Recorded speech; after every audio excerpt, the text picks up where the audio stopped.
for the 3rd of February. Yesterday I said December. It's my brain is going. For the 3rd of February, 2011. 2011. And show my little fun guy here.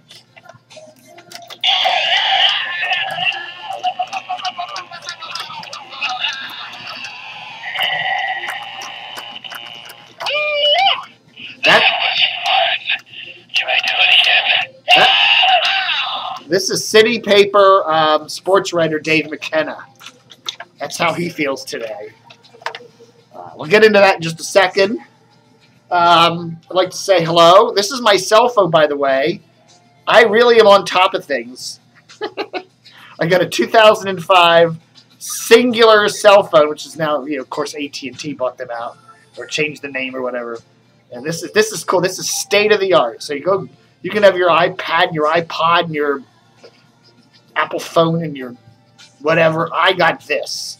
And it works. It still works. 6 effing years old. And it works. In fact, my hotline to Julie Wright is this button right here. I press this button and hello, Julie. I'm kidding. You think I'm kidding. Maybe I'm not. Big news again today. Yep. There it is. Dan Snyder made good on his threat and sued the Washington City paper for $2 million smackaroonies. He doesn't like apparently a bunch of articles that Dave McKenna has written about him in the paper. We told you yesterday in the post.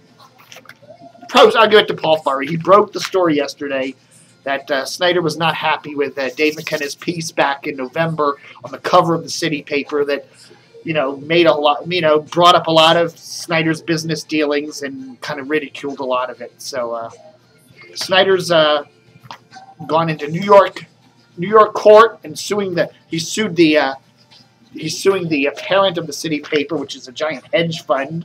This giant hedge fund, I don't know how you pronounce it, Italia, bought the City paper a year ago, I guess, from Creative Loafing, a Chicago media company that was going bankrupt.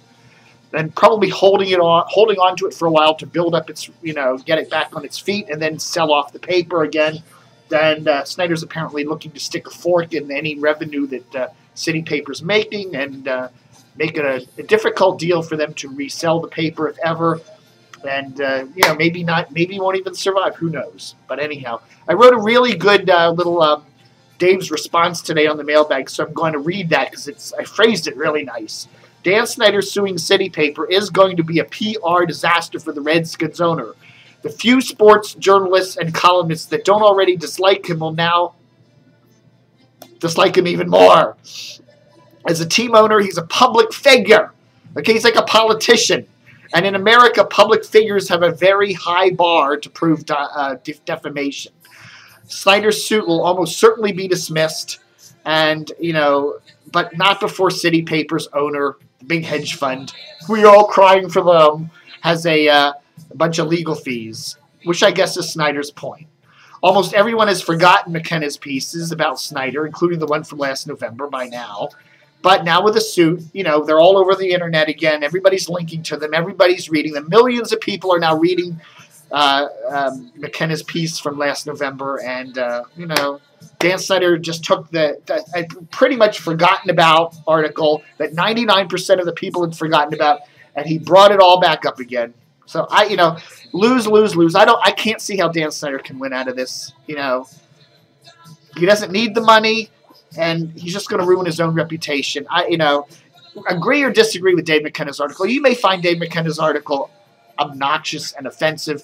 He still has the right to run it, to print it, and I don't think he did anything that violated any defamation laws at all. I mean, again, Dan Snyder is a public figure.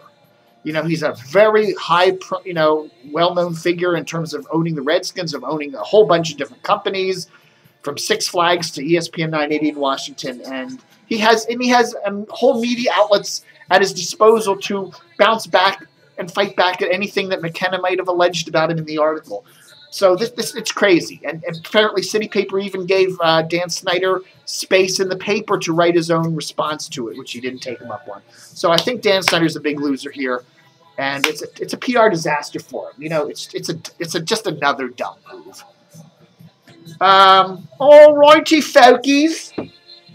Last night on Turner Classic Movies, I was watching a really cool movie, 5 Easy Pieces.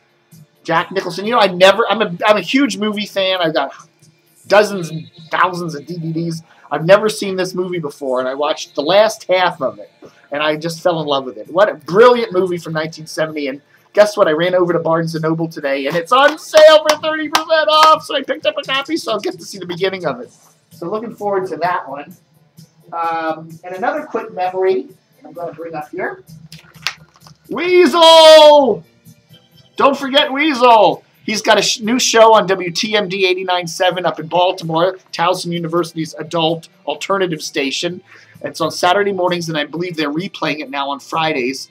So listen to Weasel. He's one of the greatest rock DJs ever. Many years at the old HFS, won 102.3 and 99.1. And then he's spent some time on the Globe, 94.7, which was a cool station that started in 2007 by CBS with a lot of alternative rock there, but they kind of let it go into the ditch, and then Fresh was born. But anyhow, check out Weasel's new show on 89.7 WTMD. If you can't get the signal, you can pick it up at WTMD.org. And I'm a big fan of his. And we're scanning the big, let's see, the big news. The big news on the website. Let's see here. Where did I find this? There we go. Okay. Bob McBride has passed away. If you don't remember Bob McBride, he was an anchor on...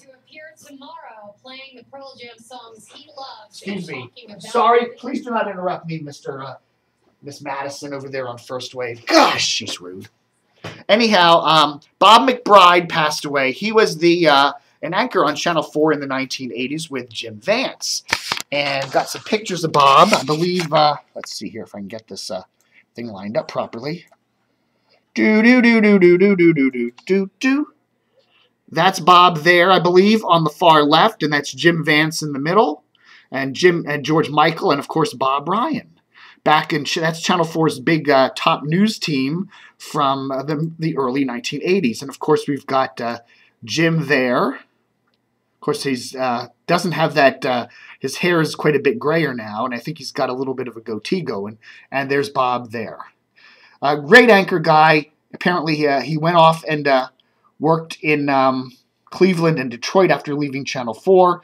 In fact, when he was in Cleveland, he worked with Doreen Gensler, who later came to Channel 4, and she's now they're probably the top anchor team on Washington News today. Jim Vance and Doreen Gensler there on Channel Quattro. Okay? Okay! There we go. What else? And, of course, Dave McKenna.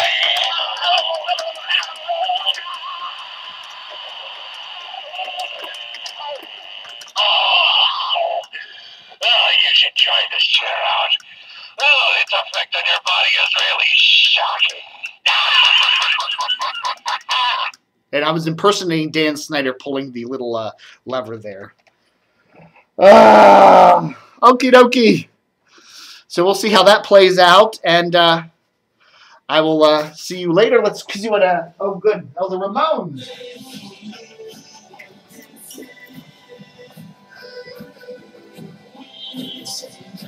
DC needs a radio station like First Wave. We need that broadcast on our radio airwaves here in Washington. I can just listen to that station all day long, and I love it. Come on, Kenny King. Give us the Ramones on 105.9. Thank you for listening, and don't forget to stay tuned.